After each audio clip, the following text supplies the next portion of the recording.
this got paved rather than some additional downtown connectors. That being said, it is still an addition to the cycling network. Like, we're still happy it exists. I just wish it didn't come at the expense of, path maintenance, connecting pedestrian missing links, and connecting other cyclist missing links. The cross-town link was delayed. Yeah. Or canceled, maybe. Delayed. It's still happening. Is that official? It's unofficially official. So let's see. As we ride this, at the north end of our trip, there will be a different type of pavement structure. So at the north end, the city is testing out a rubberized asphalt rather than a pavement structure. It is apparently easier to replace and maintain.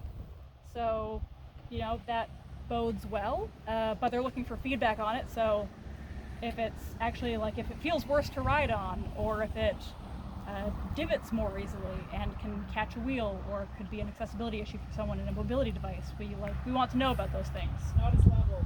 Not as level? No. Okay. Way bumpier. Yeah. But not that. It's Yeah. I mean, that might be a pretty significant deterrent for someone in a mobility device who if you deal with chronic pain, then a pretty bumpy surface is gonna be pretty awful. Speaking of that, did we have any comments about the maintenance of the path section we just went on? I hate it. Yeah. There were some parts that had obviously been recently repaced and repaved, but there were other parts where the sides of the path are splitting off, creating these pretty significant fissures where you could, if you're riding a pretty skinny tire, lose your entire tire and go over the handlebars pretty quickly. So path maintenance and the adequate funding of path maintenance does become an accessibility and safety issue. And there's perhaps some gaps in the monitoring of these paths, or just gaps in the budget available to fix them. Yeah. A reminder to log service requests with 777-7000. You'll answer. Yeah. I'm kidding. Direct You'll not answer. line. Might not sound like it. Any questions from the group? Yeah. I'm curious, I guess, I'm assuming that clearly funding, as in all things, is a very limiting factor. So I'm guessing the driver for finding a cheaper, more economical surfacing, if that proves well, then obviously they could free up that budget. Is that kind of the thought? The budget's kind of fixed, and if we can find a way to make it more efficient, per meter, is that really the goal with that new path surfacing? Yes and no. If we can make it more efficient per linear meter, great. But I don't want to say that the budget is fixed. Okay. We do talk about miller rate increases every single year. We do talk about what are our priorities, whether that's, are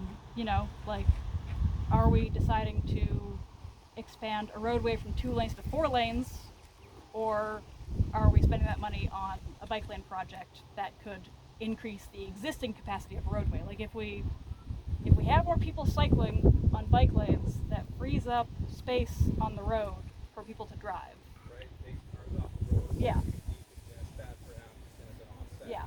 So when folks who are against bike lanes talk about congestion on the roadway, they often forget that drivers are traffic, and if you're a driver, you are the traffic jam you're in. If I'm cycling on the roadway, coming home from work, I used to work on Park Street and live on University Park Drive, so I would take the Arcola overpass home, and I would beat cars home most days because I'm not in a traffic jam on the bike path between my office and work. So there is capacity, it's just maybe not vehicle capacity, and we can build extra capacity in a road network by having denser forms of travel, walking, cycling, and transit. I never considered that, the offset of more people on the bike lane. By proxy, generally has a reduced percentage of traffic. Every person biking is someone not driving. Well, the city's planning to spend $78 million from this place here to Wascana Parkway to Arcola overpass, but we could spend $78 million on bike lanes instead and help more people overall, I think. No, it's a comment. This is a very expensive street right here, because there's a. It's fair, and I think there's always a balance. So if there's families and things that are dropping off at daycare, so there's always going to be a mix. I think the biggest thing is to find that balance and that right sweet spot to get the people that will use bike infrastructure, to have the capacity for those folks to get where they need to go on bikes that can use it and it's conducive to their lifestyle and otherwise. So it's always going to be a balance, and that's what we have to find is what's that right sweet spot. But we see more and more uptake in it all the time. Part of that sweet spot is land use planning. So if there's a grocery store in your community, if there's daycare in your community, if there's work in your community, it's a lot easier to bike for those things. I have the pleasure of living in Cathedral, where it's a 10-minute walk for groceries, a 7-minute bike to my work, and there's 17 different places I could get my hair cut, and there's a lot of hairdressers in the area. And I can buy clothing, I can go get my soap refilled, I'm worse than tenant, I can go buy records if I want to. It's all in the community, but a lot of our newer communities, like the Creeks for example, is just low density housing, which puts you in a spot where you're kind of forced to drive anywhere because there isn't a grocery store within walking distance, there isn't the density of amenities from your doorstep that allows you to make trips by foot and bike. So good strong land use planning is like the first step in having a bikeable and walkable community. So think about that as well. Density! Yep. Not very dense over here. Not super dense over here. But infills. How do you consider Harbor Landing as far as, in lots of ways, Harbor Landing does have density. Certainly, like I live in Lakeview, and I love it, but Harbor Landing is dense in some ways, like an effective use of infrastructure. But when you think of land use planning and and biking and walking and sort of like how are we doing over there as one of our newer communities? How do you assess that development? Yeah, Harbor Landing reflects kind of like an interstitial phase on where we are with land use planning. So it has schools in its neighborhood, it has grocery stores in its neighborhood, it has you can go get your glasses fixed and a coffee, etc. A lot of it is still like very, very big box stores where it's dominated by parking, and so you will often see, like if you look at Google Maps, 80% of that parking lot is empty. Parking lots are often designed for like Boxing Day, which is one day a year. And we certainly don't design roads for one day a year, but we've gotten this habit of designing parking lots for one day a year.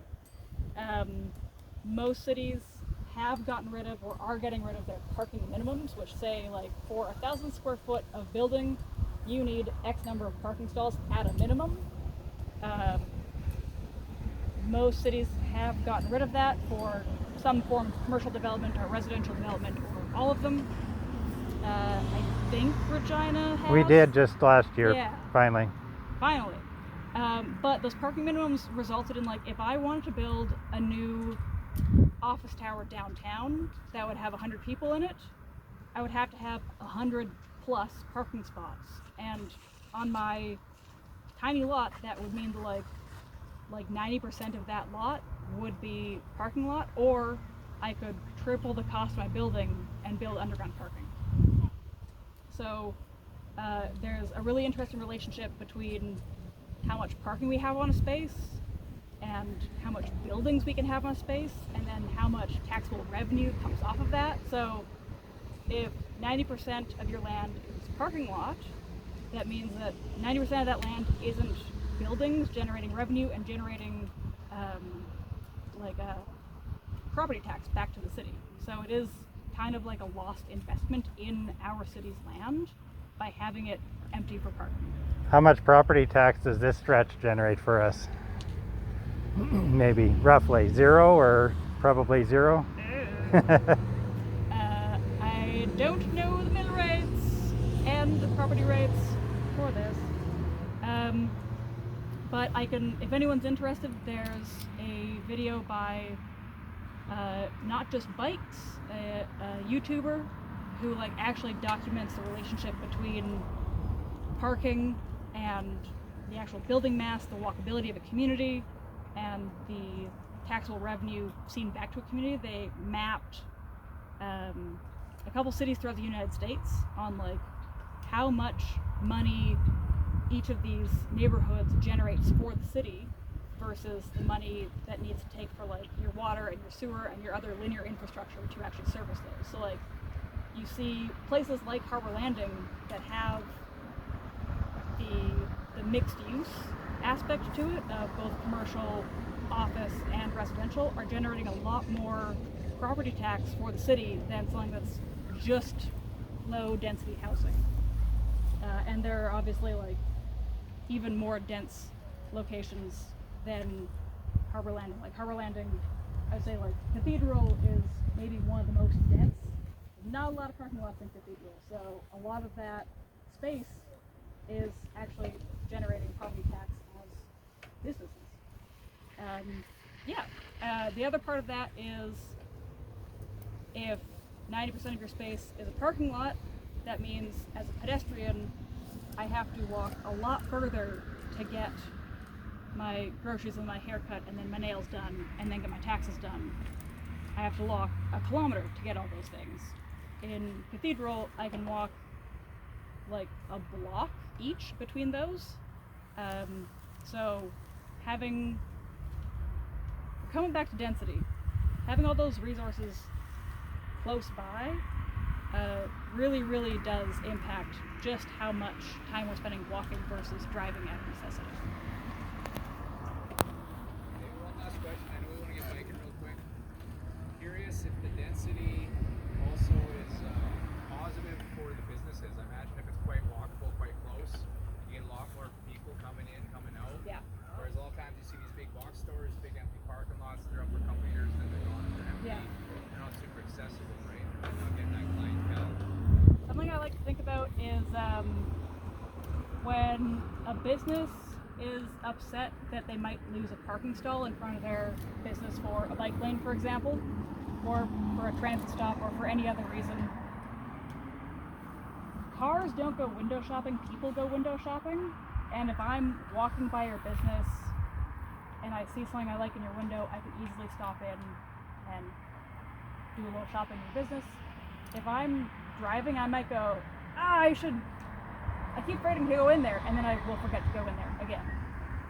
So, on my walk home to work, I'm regularly stopping into Morrison Inn to like fill up on goodies and dessert to get a little ice cream for the walk home, which I would not do if I was driving. So, yeah. Thanks again, Ellen. Yeah. So,